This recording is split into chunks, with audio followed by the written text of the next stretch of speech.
Welcome into Big Ten Today. So happy to have you here. I'm Kyla Mills. A lot to get to on this Wednesday. We'll talk some hoops. We'll talk a lot of football, including the Peach Bowl, which is now just 2 days away. Plus some major news out in Seattle. We have a special guest who will be joining us to break down all of the chaos surrounding the transfer of Washington quarterback Damon Williams Jr. But now joining us is Jerry DiNardo, who's going to help us look ahead to a huge CFP semifinal matchup featuring two Big Ten teams. Jerry, great to see you. Thanks so much for taking the time to hang with us here on Big Ten Today. Let's start with that big CFP semifinal matchup going on down in Atlanta in just a couple of days. These are two teams that met about 2 months ago, 2.5 months ago at this point, with Indiana earning a huge upset at Oregon on the road. We heard head coach Curt Cignetti tell our crew after the game that it's hard to beat a team twice. How much stock do you actually put into that? You know, people say that it doesn't really motivate and that revenge isn't a motivation. Of course, revenge is a motivation. Kylan, have you ever lost to someone athletically or any other way and then got a chance to play them again and didn't reflect back on the first game? So maybe coaches don't use the word revenge, but certainly it is hard to beat someone twice. We know this, if neither team has changed, we could expect the same result. But as you and I know, teams change a lot during the season. All right, we'll check the box, plenty of motivation. Then we'll also dive into what some of those things are that have changed between these two teams and some of the keys here in just a few. But first, let's take a look back at that initial matchup, which is today's big story. This is a rematch from October 11th. 7th-ranked Indiana at the time took down 3rd-ranked Oregon 30-20 in Eugene. Indiana's defensive line made Dante Moore's life extremely difficult, recording 6 sacks and 8 tackles for loss. However, Oregon's defense came through with a big moment. Freshman DB Brandon Finney ran back an interception to tie the game up at 20 apiece in the 4th quarter. However, the Hoosiers scored the final 10 points of the game to seal this big-time victory. This was a huge statement win for the Hoosiers at the time. A top-5 road win sent the message that Indiana's for real. This is not a fluke. It also was historic in a number of ways. This was the first AP top-5 road win in program history. As they get ready for round 2, some of the Ducks and Hoosiers reflected on that regular season meeting. Winning that game, it definitely instills even more confidence just because you're playing a great team. What were they? I forget what they were at the time, but definitely top 10 team. And then just being able to go on the road in a hostile environment and pull out a win in a game that was going back and forth like that, it definitely gives you a bit of confidence. But winning that game in October isn't going to do anything for us now coming up on Friday. So it's a whole new ball game. We gotta have a great week of practice to face this great team. I'm a believer everything happens for a reason. I think we needed that to kind of wake us up. Obviously, we came off a big Penn State win and kind of thought we were, pretty cool going into that week and pretty confident and got a little lackadaisical with our prep, I think. So it was a good wake-up call. And, I think the rest of the season leading up to this point is a pretty good testament to the way we responded to that loss. Round 2 between Oregon and Indiana now comes on the biggest stage with a shot to go to the national championship game. Jerry, when you look at these college football playoff matchups, they often come down to 4 things, one of those being the line of scrimmage and the line play. Last time around, Indiana's defensive line really made Dante Moore uncomfortable. How have you seen these two lines maybe change from October to now, and what are you expecting in this matchup? Yeah, I would start on defense. It's pretty obvious that these are two very physical, very athletic defensive lines. I think they'll give anyone a real challenge at the line of scrimmage. So I would expect not too much to change there, Kylan, with the defensive line. They're big, they're strong, they're athletic, and they can really play as well as any defensive lines in the country. I think where the difference is the offensive line. Let's go back to the beginning of the season. Remember, Curt Cignetti said after last year, after the 2024 season, that it looked different when we played the big boys. And that he was talking about the line of scrimmage then. And so he added 3 guys to the portal, 3 veteran guys. Pat Coogan was one of those from Notre Dame. He was the MVP of the Rose Bowl, the offensive MVP. I don't know the last time an offensive lineman was ever an MVP in a game. So Indiana came into the season with a veteran offensive line, and they're still playing like a veteran offensive line. Oregon, on the other hand, had to replace 4 starters from the 24 team. It's taken them a little bit more time, but they have developed. In fact, the Joe Moore Award that's given to the most outstanding offensive line, the 3 finalists, Kylan, were all from the Big Ten. Iowa was a finalist. They won it. But Indiana and Oregon were also finalists. So to say that the offensive line of Oregon hasn't changed, I think is a serious mistake. They're much better than they were in the beginning of the year. And Indiana has improved as well. They wouldn't have been a finalist for the Joe Moore Award if they hadn't. But they just got off to a faster start than Oregon.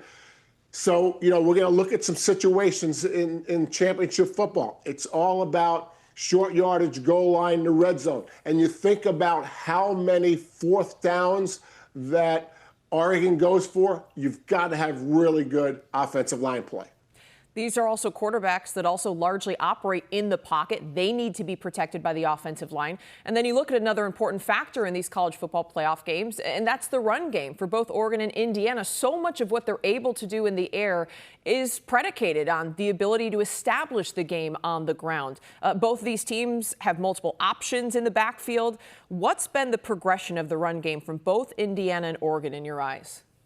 Yeah, Kylan, this is a little bit of the conversation about the line of scrimmage, but digging deeper into the run game. And when I talk about run game, I don't look at the official stats. I look at how many yards the tailback has. And in the first game, they both had around 100 yards. If you look at the tailback position, they only averaged about 3 yards a carry. So both teams came out of the first game with a very, very average offensive line play and a very average tailback run game. You look at the next game. Now, I didn't look at James Madison with Oregon, but if you look at Oregon against Texas Tech, which is a really, really good defense, they haven't really progressed all that much if you look at the stats from the tailback. So they're going to have to get better, not only better than when they first played Indiana, but also better when they played last week against Texas Tech. Now, the Indiana offense, 199 tailback yards against Alabama. And this isn't a great Alabama team. Maybe you could even question whether they should have been in the playoffs or not, but it's still Alabama. There's still talent in the defensive line. So I see growth. Oregon team that, you've got the freshman Jordan Davison, who just had a really good game in the Orange Bowl, but you've got De'Aaron Hill Jr., you've got the upperclassmen and Noah Whittington. And then Indiana has 2 different backs as well who are so effective. Could that impact this game in any way? Or I guess, how does that impact the game in terms of having that diversity of different backfield options? Yeah, this has really become the way you run tailbacks. I mean, back in the day, the one tailback was trying to get 1,000 yards. You were giving him the ball 30 times a game. Offenses have really changed in college football, especially in the pass game. But you bring up a great point. You're also seeing, and part of this is because of recruiting, because you can tell a running back, hey, we don't have just one running back. We're going to get you in the game. And the season's longer, the game's longer, and so on. So the more running backs you can get in there, the fresher the legs are. Some are better in the red zone. Some are better in 1st and 10. There's definitely a trend, especially with these 2 teams, to get as many people involved in the run game at tailback as they can. All right, Jerry, we'll hear from you much more here in just a few minutes. But first, in terms of Oregon and Indiana and that run game, how can it also help open up things in the air for both of these quarterbacks? Like, how important is it that they establish the run game early in order to do what they want to do and have those options to throw downfield? Well, there's been a lot of changes in college football, but that's one thing that hasn't changed. Until you get the defense to defend the run, you're going to have coverage on the back end that you don't want to see. And as soon as someone adds a defensive back to the box to stop the run, then obviously you have one less player in the back end playing the pass game. So until you get someone out of the box, in the box to stop the run, there really is no pass game. That's one of the fundamentals that hasn't changed in college football. Indiana and Oregon going toe-to-toe in the Peach Bowl in Atlanta on Friday. Jerry, we're going to talk much more about a couple of those other aspects of the game that are going to be super important in a CFP semifinal matchup, a spot in the national championship game on the line. Gerardo back with us to dive deeper into this Peach Bowl matchup between Indiana and Oregon. Both teams looking to punch their ticket to the national championship game. We're talking about some of the different factors, Jerry, that impact a college football playoff game. We've not yet talked about the defenses. Oregon coming off a dominant performance in the Orange Bowl, shutting out a top 3 scoring offense in Texas Tech. Indiana maybe equally as impressive in the Rose Bowl, holding a really good Alabama offense to just 3 points. What intrigues you about the defensive matchup in this game? Yeah, they're both really good defenses, Kylan, as you mentioned. And if you compare their total number of yards they gave up in the first game, they're pretty similar. Where I think the difference is in their pressure package. I think Indiana does a great job with simulated pressure, meaning that before the snap, there's 6 people on the line of scrimmage, and you don't know who's going to rush and who's going to drop. Ultimately, it winds up being a 4-man rush, but you didn't know that before the snap. So I think Indiana's done a better job at simulated pressure. Everyone is doing this, but Indiana does it really well.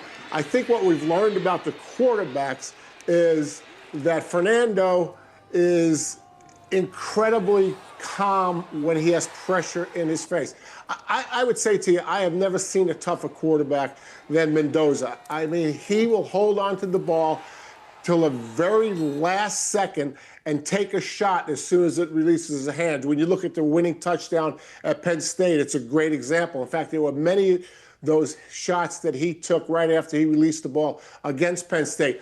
And so it makes you think, you know, how much does Oregon really want to pressure him? Because if they pressure him and he holds the ball right until he can't, that's going to really put a lot of pressure on a defensive back.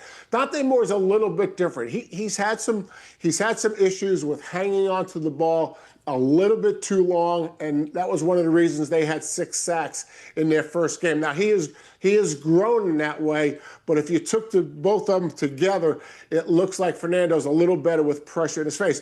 But Kyle, let's talk about the Heisman Trophy winner, and we're talking about 2 first-round draft picks, and so both of these guys can handle the pressure. I think Mendoza appears to be the one who's done it better, but Dante has certainly grown since the first game.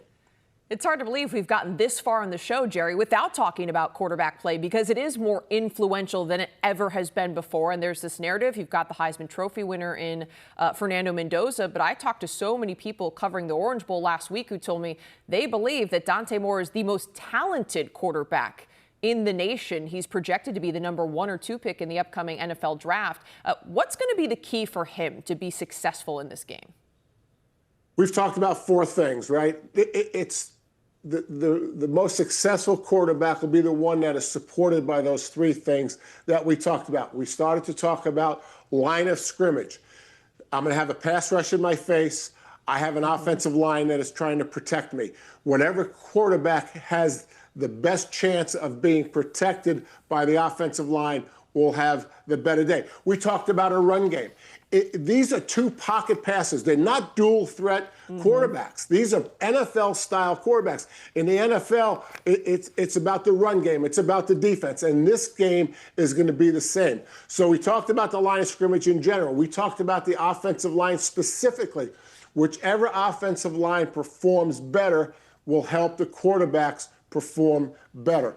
Defense is field position. You give a quarterback, especially a first-round draft pick, give a quarterback good field position, and that's going to make them a great quarterback in that game. So without doubt, they're talented, but I would say to you, who has the best line of scrimmage to support them, who has the best run game to support them, and who has the best defense to give them the best field position?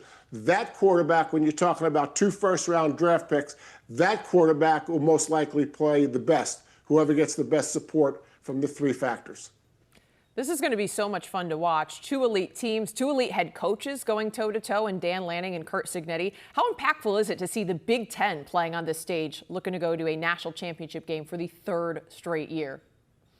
Well, I don't think there's any doubt that if you look at the history of all these teams, except for Indiana, obviously, but you know, the world used to be flat, now it's round. I mean, we don't know where Indiana's going from this point on. But Oregon's always been in the national championship picture recently. The conference is 18 teams. I say this all the time about our conference. If you look at the 18 schools and they're all maximizing their resources, They're clearly the best football conference in the country. When you look at the history of the traditional Big Ten teams, you look at the 3 expansions that we've had, again, everyone maximizes their resources, which everyone's not doing right now. But when that day comes, there's no other conference that can touch the Big Ten.